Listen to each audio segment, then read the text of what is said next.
Salut à tous et bienvenue à la connaissance de soi-même.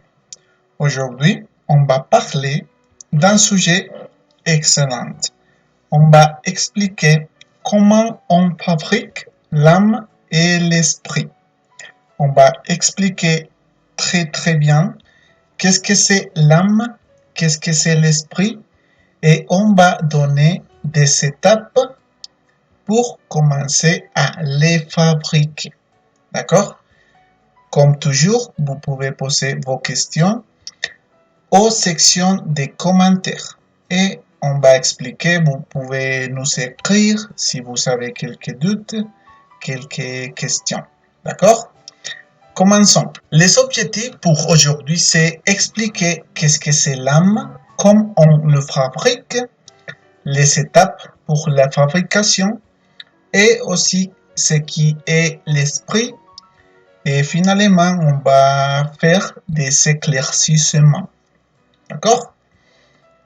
Alors, qu'est-ce que c'est l'âme? Comme vous pouvez voir l'image, notre âme, c'est le cercle noir. D'accord? Ici, c'est le corps physique et notre âme, c'est le cercle noir. Si vous voyez bien, l'âme est contaminée. L'âme est obscure par les défauts psychologiques. Qu'est-ce que se passe?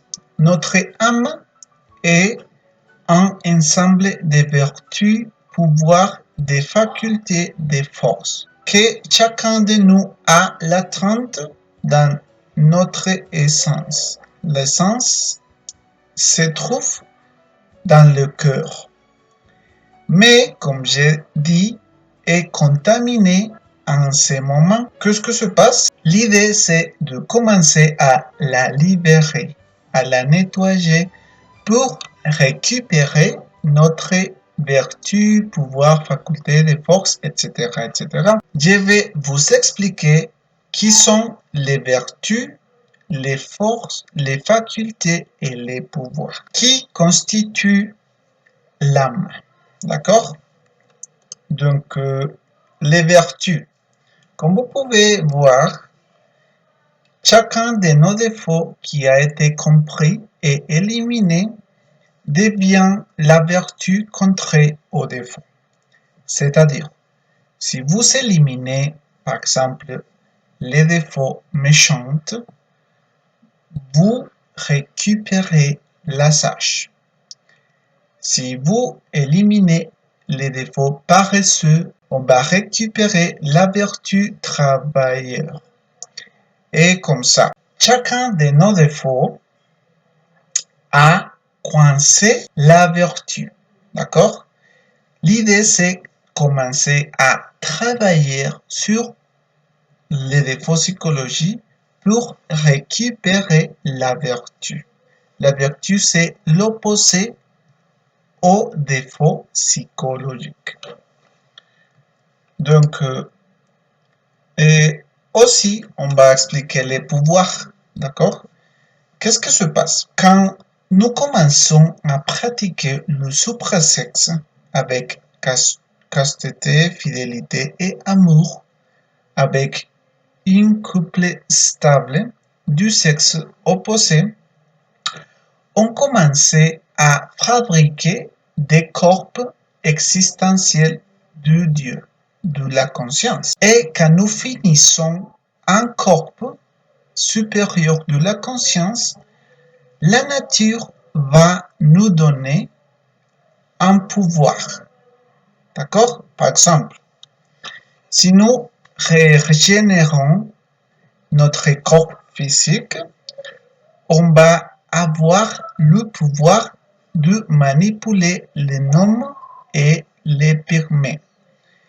Les gnomes et les pygmées et aussi les gnomes que vous voyez dans la diapositive sont les intelligents divins des éléments de la nature. Continuons. Si nous régénérons notre corps vital, oui, la vitalité de notre corps physique, on va avoir le pouvoir de manipuler les ondines éneride de l'eau.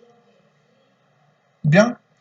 Aussi, avec les corps astrales, on va gérer les salamandres du feu et avec notre corps mental, on va gérer les sylphes et sylphidés de l'air. Les pouvoirs de la nature sont incroyables. D'accord? Si nous pouvions avoir les pouvoirs de notre conscience, notre planète Terre serait différente. Il est très important de réfléchir. Et finalement, on va avoir un final pouvoir que notre corps causal nous donne.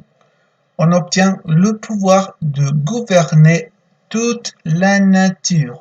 Qu'est-ce que se passe? Anciennement, les personnes des autres civilisations, ils avaient le pouvoir de gouverner la nature à volonté. Pourquoi? Parce que ils savaient l'âme consciente. D'accord? Ils savaient l'âme récupérer, nettoyer. Ils savaient l'âme propre. D'accord? Le contrôle. Mais aujourd'hui, dans l'actuelle civilisation, notre âme est contaminée et on doit la récupérer. Et logiquement, nous allons vous expliquer comment, les étapes pour commencer à arriver à ça. Donc, continuons avec les facultés. Les facultés sont spécialités de notre âme. D'accord? Par exemple, l'intuition, que s'agit de pouvoir écouter notre cœur dans toutes les situations. La clairaudience, que nous donne la possibilité d'écouter très loin. N'importe la distance, on peut écouter quelque chose. La clairvoyance, que nous permet de visualiser quelque chose, n'importe quoi. Par exemple, si je veux voyager les pyramides, je peux les voir avec les clairvoyances. Et la polyvision que nous permet d'avoir beaucoup de la sagesse. Maintenant, nous n'avons pas de facultés. Pourquoi? Parce que nous avons des défauts psychologiques. Et à mesure que nous continuons en travaillant sur notre psychologique, en éliminant les défauts, on va récupérer les facultés. D'accord? Il existe beaucoup.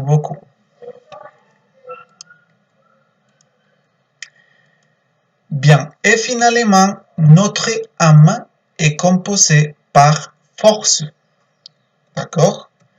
Les forces, c'est le développement physique pour que les forces s'intègrent autour de notre être. Par exemple, le maître Jésus avait une force incroyable. Et par exemple, le comte de Saint-Germain avait des forces incroyables. Les personnes des temps antérieurs avaient des forces, mais les humains d'aujourd'hui, nous n'avons pas de force. Quelques situations, n'importe quoi, nous blessent. Nous perdons le contrôle. Pourquoi? Parce que nous n'avons force psychologique, force spirituelle. Et les cours est pour vous, logiquement pour moi, pour commencer à récupérer notre âme, pour avoir la force de passer la vie. Bien?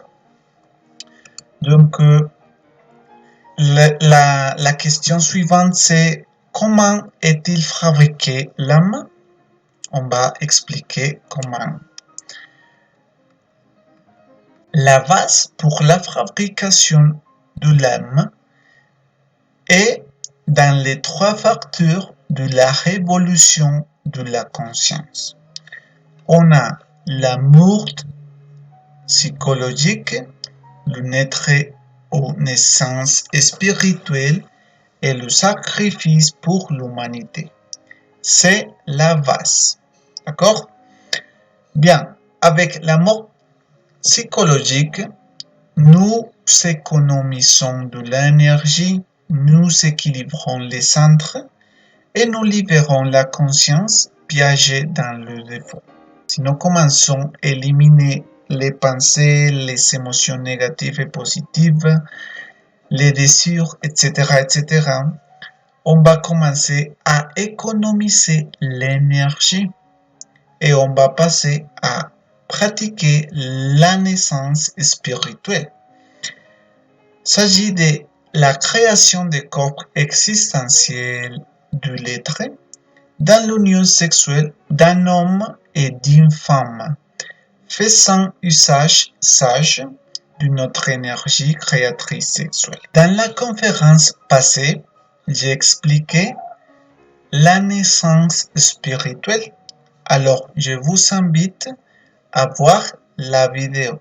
Vous pouvez la trouver dans la connaissance de soi-même en YouTube et aussi la connaissance de soi-même en Facebook. Le sacrifice pour l'humanité, si vous pouvez commencer à pratiquer la naissance spirituelle sans gaspiller l'énergie sexuelle. D'accord? C'est avec la transmutation sexuelle. Si vous commencez à pratiquer, vous pouvez lui dire à n'importe qui que la connaissance de soi-même est vraie parce que vous l'avez expérimenté. Bien? Donc, le premier, la base, c'est les 3 facteurs de la révolution de la conscience. Alors, écoutez-moi bien. On va donner des étapes pour la fabrication de l'âme. Rappelez-vous, la base, c'est les 3 facteurs et maintenant, je vais vous expliquer des étapes. 1. Recevoir la connaissance objective, c'est-à-dire recevoir la connaissance de soi-même pour savoir ce que je dois faire, ce que vous devez faire. C'est-à-dire, un milliard qui me cherche me trouve. Si vous commencez à réfléchir, il y a peu de personnes intéressées dans la spiritualité. Pourquoi? Parce que nous cherchons de l'argent, l'amour, nous sommes émotionnés avec le monde et nous n'avons pas temps pour nous-mêmes. C'est pour ça que il y a peu de personnes intéressées en recevoir la connaissance.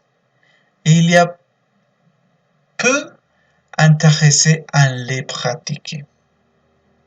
En la pratiquer. C'est pour ça que ici, nous voyons un milliard qui me cherche, me trouve. Troisième, commencez la pratique des 3 facteurs. Vous devez expérimenter et par conséquent, on va équilibrer les centres énergétiques. Comme toujours, vous pouvez voir la conférence numéro 4 et dans Facebook et YouTube, vous pouvez la revoir pour voir l'importance d'équilibrer les centres. On dit sur 1000 qui me trouvent, un me suit. C'est-à-dire que la connaissance arrive à beaucoup de personnes, mais un me suit. C'est-à-dire, une personne commence à pratiquer et expérimenter la vérité de la vie ou de la conscience. 6. Avoir un partenaire stable, car c'est la montagne de la naissance. Quand nous disons la montagne, nous disons le travail, c'est-à-dire le travail de la naissance. Parce que on va créer notre esprit, notre âme, et c'est-à-dire on va reneutre avec notre conscience. Et c'est retourner les os ou les faire monter par la moelle épinière n'est pas forniquer en pratiquant. C'est-à-dire que quand vous commencez à éliminer les défauts fornicaires, les défauts luxurieux, nos os commencent à monter par la moelle épinière et nous commençons à fabriquer les corps de la conscience. Et qu'est-ce que se passe? Notre conscient dans le monde astral va nous donner l'épée d'argent. Oui, vous allez recevoir une épée d'argent très très petit. C'est comme ça. Il est très très petit. Et c'est-à-dire que nous avons commencé le travail de la conscience. Nous allons commencer notre fabrication de l'âme humaine. Qu'est-ce que se passe? Aujourd'hui, notre âme, c'est animal. Si vous comparez un animal et vous comparez un être humain, vous allez voir qu'il y a peu de différences. Pourquoi? Parce que l'animal actue sans penser. Et normalement, nous sommes égaux. Oui, les animaux sont violents et nous sommes aussi. Il y a quelques situations, vous pouvez réfléchir et vous verrez que notre âme, nos actions sont très, très contaminées. C'est pour ça qu'ici, nous cherchons à donner les outils pour commencer à fabriquer notre âme humaine. Alors, on va avoir un sommeil où notre Dieu, notre conscient, va nous donner une épée d'argent. Vous pouvez expérimenter ça et vous verrez que ça c'est vrai. Bien. L'étape 9, on va faire les 5 initiations des mystères majeurs. Qu'est-ce que c'est? Quand nous recevons l'épée d'argent, on commence à fabriquer très lentement notre corps existentiel de la conscience ou de l'être. Et à mesure que nous fabriquons et nous montons l'énergie dans notre moelle épinière, on va recevoir 5 initiations des mystères majeurs. C'est-à-dire que si vous créez votre corps astral, vous allez recevoir une initiation des mystères majeurs, égal que le corps physique, le corps vital, astral, mental et de la volonté au causal. Quand nous finissons la création de notre 5e corps, c'est-à-dire le corps, nous devons choisir le chemin direct au début de la 5e plus grande. D'accord? C'est-à-dire, si nous sommes dans l'étape numéro 10, notre conscient va nous montrer qu'il existe deux chemins. Un chemin direct et un autre qui s'appelle Nirvana. C'est-à-dire que nous allons retourner et on va perdre tout le travail fait. Bien, mais qu'est-ce que se passe? Le chemin direct est beaucoup compliqué, difficile. Et c'est pour ça que la majorité des personnes choisissent les chemins du nirvana. Et nous pouvons dire que 1 milliard qui me cherche est à moi.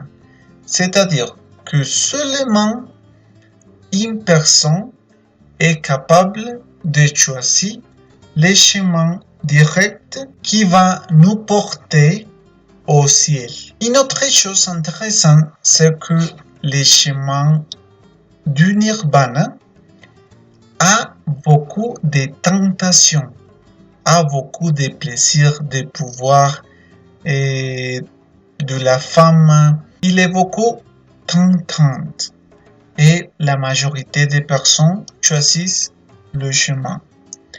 Mais si l'idée c'est choisir le chemin direct pour commencer à nous joindre avec Dieu. C'est le but de l'existence. Et nous pensions que arriver à la spiritualité était facile. Mais non. Nous devons pratiquer les subtils, nous devons passer les étapes pour arriver à notre fabrication de l'âme. D'accord? Et l'étape numéro 11, on va arriver au mariage parfait ou union de l'âme divine et l'âme humaine. C'est-à-dire, si nous choisissons le chemin direct, nous allons terminer notre fabrication de l'âme. Et dans l'étape numéro 11, notre âme humaine va se joindre avec notre âme divine. D'accord? L'idée c'est de joindre notre âme humaine et notre âme divine. C'est l'idée. C'est la raison pour laquelle nous sommes ici. Bien. Donc ici, je vais vous montrer une image qui résume l'information donnée. D'accord? Alors, ici, on a le corps physique, corps vital, corps astral, corps mental, corps causal, corps bouddhique et corps atmique. Si vous voyez bien, ici, il y a des CP. Chacune des CP est plus grande que l'autre. Bien, c'est-à-dire que quand nous terminons un corps, par exemple la régénération du corps physique, on va recevoir une épée de cette taille. Et quand nous continuons avec notre corps vital, notre épée va en grandissant et égale avec le corps astral, notre corps mental et notre corps causal, etc., etc. L'épée représente notre volonté, oui, et l'épée est utilisée pour éliminer les défauts psychologiques. Je veux faire un éclaircissement. Les épées que vous voyez dans l'image sont spirituelles. Vous pouvez les voir dans notre propre monde intérieur. Rappelons que nous sommes un univers. Et dans notre univers, il existe beaucoup de choses. Si nous commençons à utiliser les outils de la connaissance de soi-même, on va voir que ça c'est vrai. Ça c'est le but de l'existence. Commencer à récupérer et recevoir des épées ou aussi des initiations, des mystères majeurs. Ça représente notre âme humaine. On va recevoir des initiations, des épées dans notre monde intérieur. Personne va vous donner une épée. D'accord? Personne va vous dire, n'importe qui, vous avez reçu l'initiation parce que vous avez éliminé les défauts de la colère. Non, ça c'est faux. Votre Dieu, votre conscience va vous éveiller et va vous montrer la vérité. Et maintenant, nous devons expliquer comment on construit l'esprit. L'esprit, c'est un processus très facile à expliquer. Comme j'expliquais avant, notre âme divine va se joindre avec l'âme divine. D'accord? Et l'union qui se forme s'appelle la deuxième triade. C'est-à-dire, expliquons avec les images. Ici, c'est notre âme humaine, aussi connue dans notre culture comme Manas. Buddhi, c'est notre âme divine. Oui, toutes les personnes ont une âme divine. Mais il est très bizarre de voir qui se joint avec l'âme divine. Mais ici, notre âme humaine va se joindre avec notre âme divine. Dans les hommes, l'âme divine s'appelle Buddhi. Mais dans les femmes, l'âme divine s'appelle Adonis. D'accord? Et l'union de ces deux âmes va terminer avec Atman. Atman, aussi dans notre culture, est connu comme Dieu, comme les feux des feux. Et quand nous joignons les forces ici, notre esprit est terminé. Vous ne devez pas vous préoccuper si vous avez quelques inquiétudes, oui, quelques doutes. Vous pouvez laisser vos questions et on va vous répondre très normal, très tranquillement. Nous sommes ici en train d'apprendre. D'accord? Bien.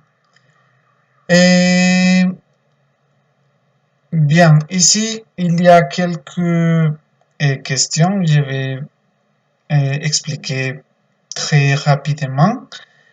Et bien, la première, c'est comment créer un corps spirituel, oui, et créer en équilibrant les 5 centres inférieurs. Il est très important d'éliminer des défauts et commencer à équilibrer, économiser l'énergie pour